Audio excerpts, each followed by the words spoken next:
Hello, thank you for joining our YouTube video to introduce the features of the Spectrum Ownership Landscape Report.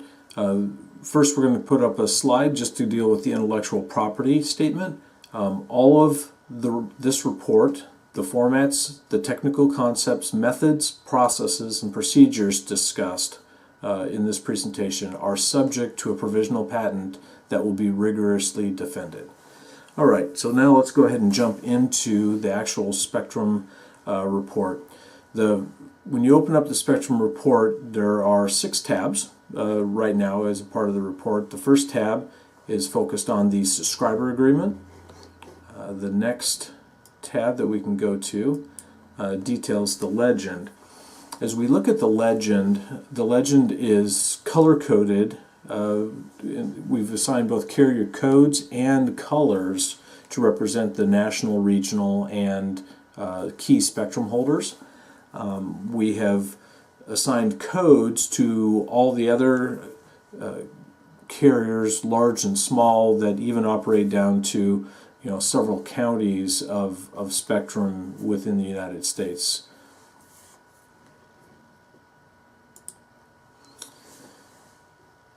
To introduce you, to begin to look at the Spectrum Landscape Report, we'll scroll over here to the left-hand side. Essentially, the Landscape Report is a listing of counties in terms of rows and then as you go across in columns, the spectrum that is who the owner is indicated as you go across in the columns. All of those counties can be sorted with the region autofilter. So if you want to select the MTA number 1, you would be able to get all the counties that are part of the New York MTA. So you have the region filtering for MTAs, for BTAs, for REAGs, EAGs, for MEAs, and then on the far right hand side we have the CMAs. CMAs are the regions that I typically focus on. CMAs encompass the fewest number of counties and really only focus on the dense, the top 100 CMAs focus on the most dense urban areas and the locations that have the most spectrum scarcity. So now we'll go ahead and get our scrolling bars back so that we can emphasize the spectrum data. And we'll scroll back across.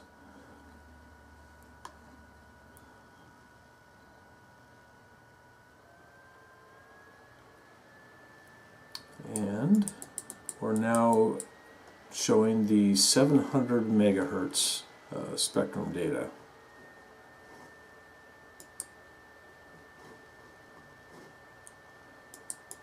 And let's get our counties showing up here.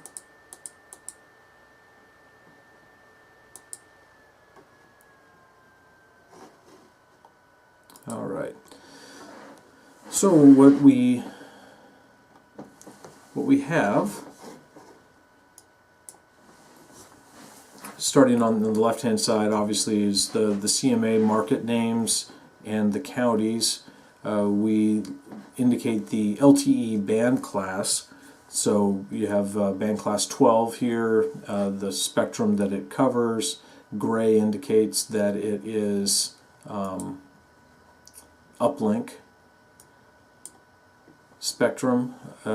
Yellow indicates that it's downlink spectrum. If there was blue, which would be over in the EBS-BRS spectrum and the WCS spectrum, it will indicate that it's TDD LTE capable. I've got the start frequencies and the stop frequencies in megahertz, and then in addition we have the channel bandwidth in megahertz going across. To just kind of discuss the frequency bands, we start with the 700 megahertz frequency band, and then we can scroll indicating the public safety included. These blocks will hopefully have assignments later on to various state and municipal levels potentially, and we hope to to see that licensing so that we can track it. As we look at the cellular band, you begin to see where the SMR frequencies that Sprint has are adjacent to the cellular frequencies. So again, we have the uplink frequencies here, the downlink frequencies for the cellular, and then the L band for light squared, indicating even the GPS frequencies in the middle. Moving then into the AWS spectrum, band 4, we go into the PCS spectrum and we show both band 2 and Sprint's band 25. And the new auctioned frequencies that will be coming up, the AWS H spectrum is shown as well. Continuing to the downlink side of the PCS block, we have the dish spectrum that comes into play. The dish spectrum is actually uplink. That's why it's coded as gray with the LTE band class. And let's go further across. The downlink side of the AWS spectrum and the other half of dish.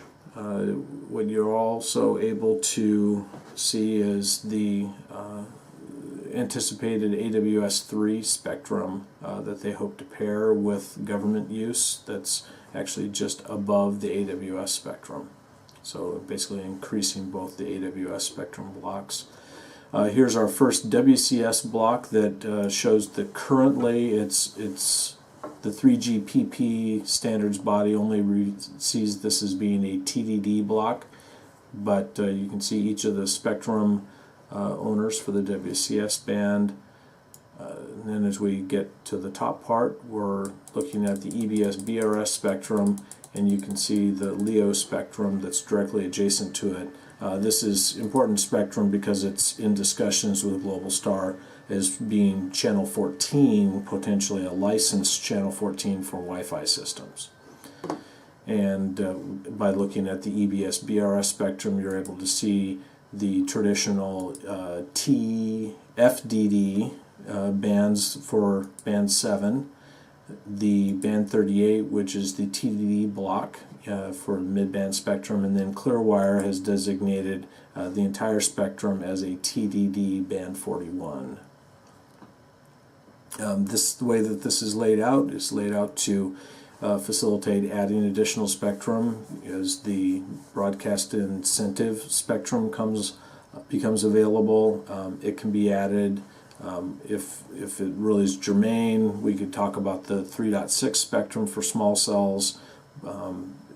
However, spectrum is licensed to be incorporated in this, so you can get a good high-level overview of who the spectrum owners are. So again, we haven't discussed it here yet, but the way that this is built is we have 3,236 lines of spectrum representing each of the counties in the United States. What we'll do in our next video is actually go in and use this tool for some analysis going forward. But before we do that, we're going to go ahead and jump into the other tabs that we have here. The next tab is the Market by Band tab. And what this enables you to do is right now, where it's yellow, you're able to actually input specific carriers to look up and total their megahertz in that county. To the right, you can actually see that for AT&T they have 85 megahertz of spectrum, 30 megahertz of it is in the 700 meg band, 25 is in the cellular band, and none of it is in the AWS band in this Bergen County, New York.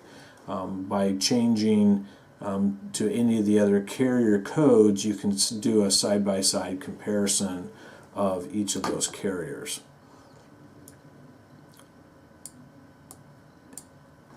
The other thing that this facilitates is if you're interested in knowing who are the owners of the spectrum in the AWS band, you can see that Verizon is the primary owner with 30 meg, Verizon with 40, T-Mobile with 30, and Metro PCS with 20. So post-merger, once the results of the merger are completed and posted on the FCC website, this will actually report T-Mobile having 50 and Verizon having 40.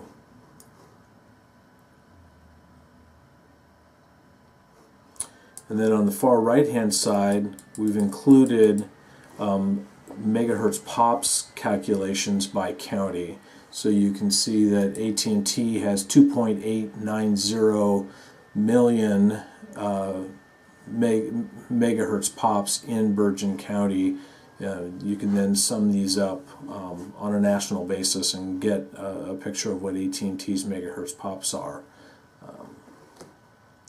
The second to last tab is just a different look at that data, and it's understanding, in this case, T-Mobile or AT&T's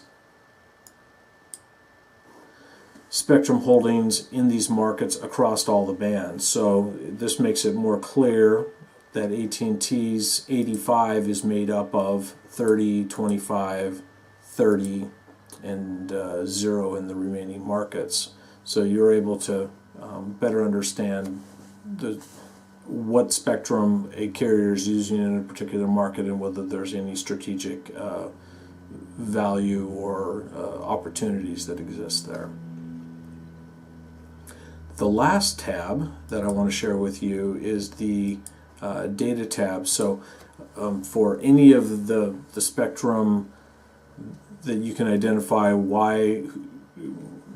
are the call signs that AT&T controls in Bergen County, you can go through a sequence of auto filters here to select potentially the licensee common name